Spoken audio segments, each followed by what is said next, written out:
Kain-kain. Kain tayo, guys.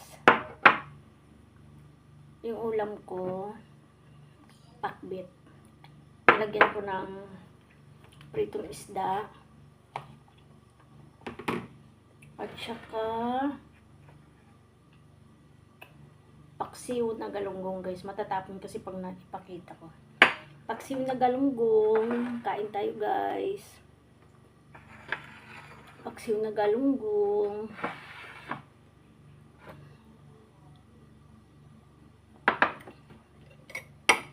Nagsalad ako kahapon, guys. Kunti lang yung buko salad ba.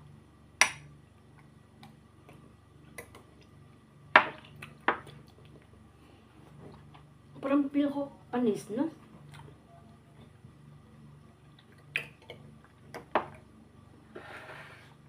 Kahapon ng mga alas 3 ata din to. Parang feel ko panis yung salad. Iba talaga pag ang buko, no?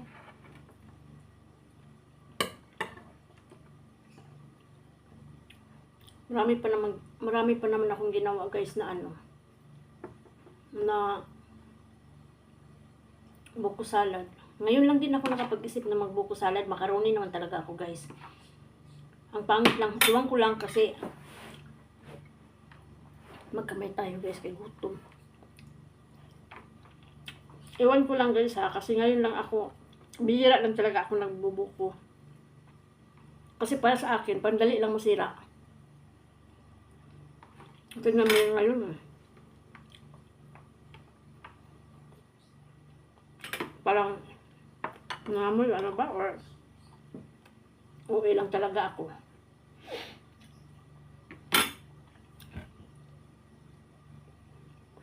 Yung pakbit ko, guys, tira lang to siya, guys. Tira lang siya. Yung isang araw pa. Nilalagay ko lang sa ref. Pag nagpapakso kasi kami, guys, bihira kumain yung mga bata. Sabaw lang. Ayaw naman lang gulay. Kaya ang ginagawa ko, guys, meron akong lagayan na maliliit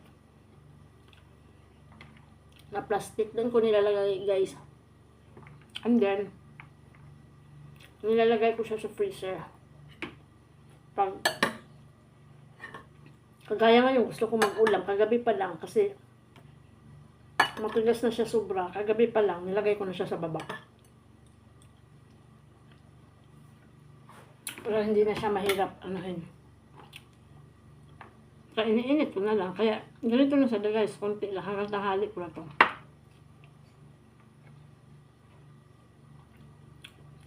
Para tipid ba? Kasi ako lang naman isa kumakain, guys, eh. Ayun pa, aso ko. Mahilig na sa gulay.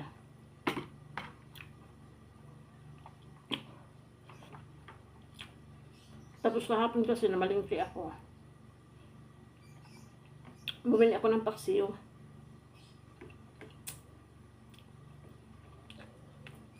₱49.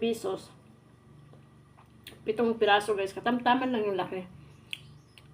Kain ko ngayon 1 piraso. Sakto lang. Hindi naman ako makain ng mga bata ng paksiw. Ang ilang araw ko din kain yung paksiw.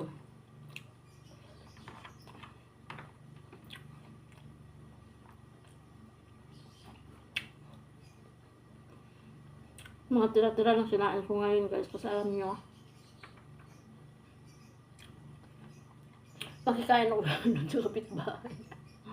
Yung mga anak ko kasi, guys, di ba gumawa kasi ako ng nuggets, guys. Nakita ko lang din sa YouTube. Alam nyo ba?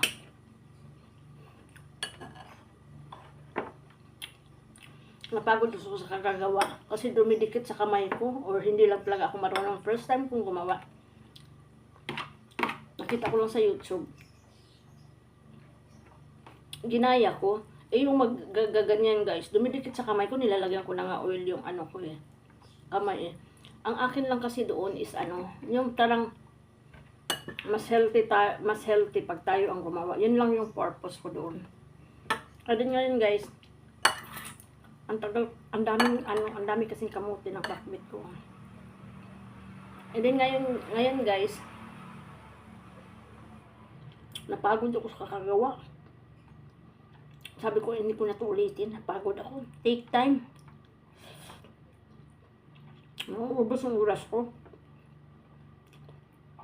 Sabi ko, ayoko nang gumawa ng nuggets na yan. Ang ubos ng oras ko, napapagod pa ako.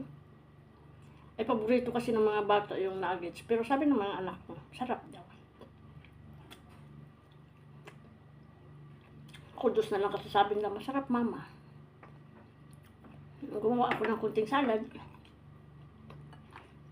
Kaya ayaw kong magluto ngayon guys kasi mga tira-tira lang itong hinain ko, no? Yung kapitbahay ko,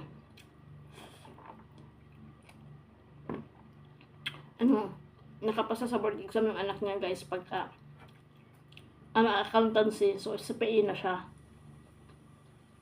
Nung May 26, 27, 28 yung board exam, tapos lumabas yung result June 3 ba yun? 4, mga ganun. Pumasa siya. E ngayon, nag-celebrate sila. Kasi yung papa din niya, kagabi pa kasi dumating yung papa niya, Seaman. Kaya sinuselebrate nila. Kasi yung isang kapatid niya, Seaman din, sasakay ng barko din bukas.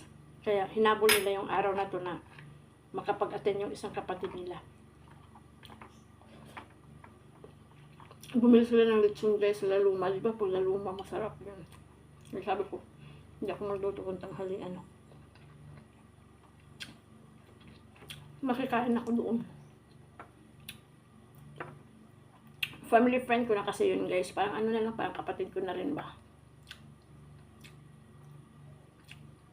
Kasi kami ang nauna dito sa subdivision, makapitbahay ba. Kaya, na-close ko na rin kasi yung mga problema, ganyan, tutulungan. Ganun.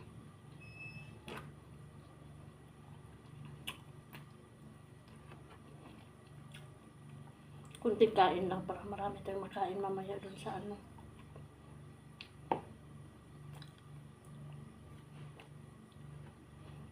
Doon sa celebration.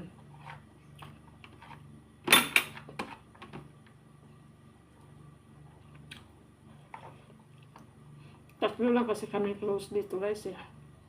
Dito at saka dito. Yung kapitbahay ko dito guys, andun tumulong. Kahapon pa sa tumulong.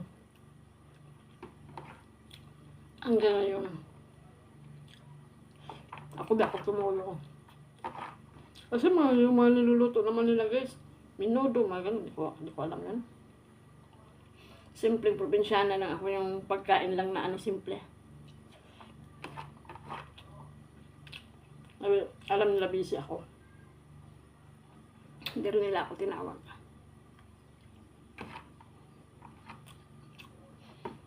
Yung pakbit nila, binili ko sa palengke guys na pakbit. 10 piso lang ito 10 piso pero ilang araw ko nang kinain.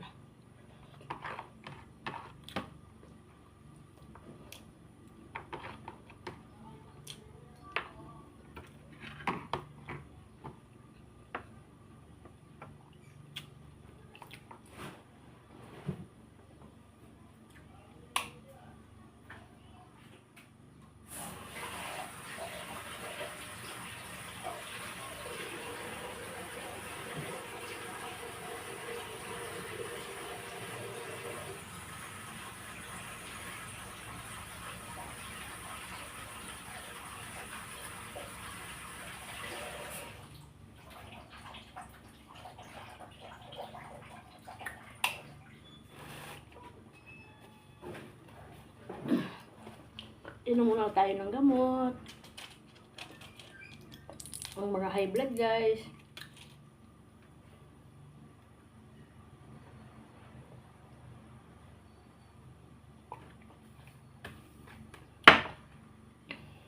Naalala ko kanina, sabi ko, pakbit yung ulam ko. Ang pait ng ano, lusartan guys. Sabi ko nga kanina guys, pakbit yung ulam ko. Mag-ano ako, tuyo ba? Diba ang Paris namin ang pakbit, tuyo. Tapos naalala ko na naman, last time guys, parang araw-araw na lang ako nagtuyo. Sabi ko, sumasakit ang ulo ko palagi. Sabi ko nang gano'n. Araw-araw talaga guys, sumasakit yung ulo ko. Sabi ko, bakit kaya sumasakit yung ulo ko? Tinatanong ko pa sarili ko. Nagrereklamo na nga ako sa asawa ko na sumasakit yung ulo ko palagi. Kaya sabi niya, bakit kaya sumasakit yung ulo mo? Naalala ko pala guys, yung tuyo. High blood tayo, tapos araw-araw tayong kumain ng ano. Kasi hindi naman pag high blood tayo, hindi naman lang na pag high blood ka tumataas yung BP mo. Pag kumakain ka ng tuyo, hindi ganun eh. Maramdaman mo din sa sakit din yung ulo mo. Magtaka ka, bakit sumasakit yung ulo ko? Umiinom naman ako ng gamot, ganun. Ayun pala, nakalimutan ko. Kumakain ako ng tuyo araw-araw. Mahirap talaga guys pag high blood. Kaya ingat-ingat sa mga may high blood dyan. Kaya sabi ko, ay, nakalimutan ko, kumain pala ako ng tuyo.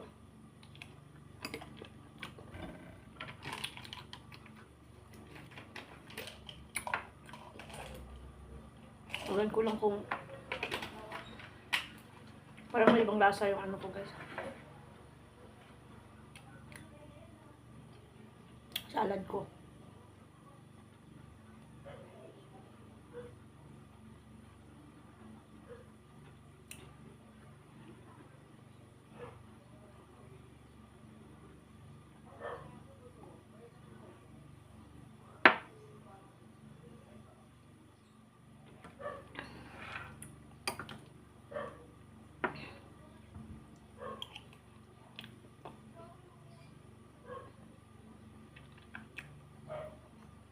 Makulimlim na naman dito sa amin.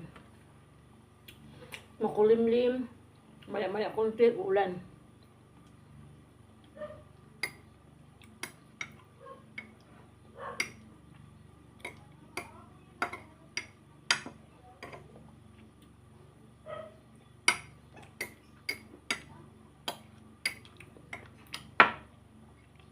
Parang uulan naman.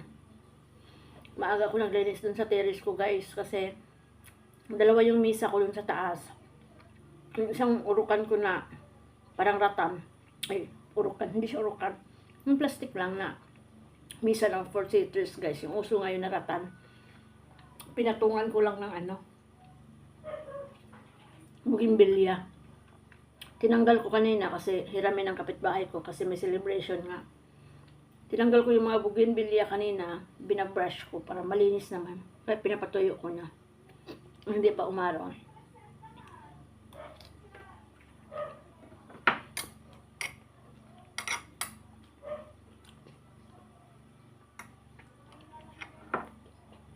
Parang may lasa talaga yung buhok ko.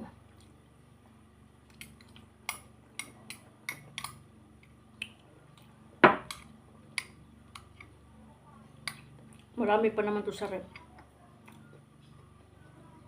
Baka matatapon lang.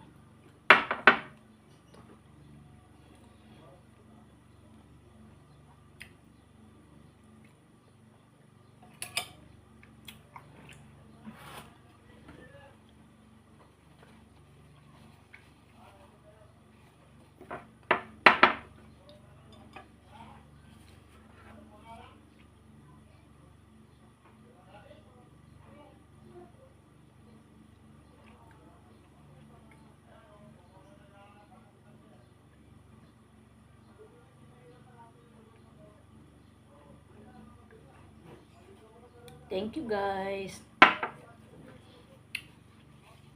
Thank you so much sa mga hindi pa subscribers. Pa-subscribe naman po. Thank you. Pa-subscribe naman po, maawa po kayo. Thank you.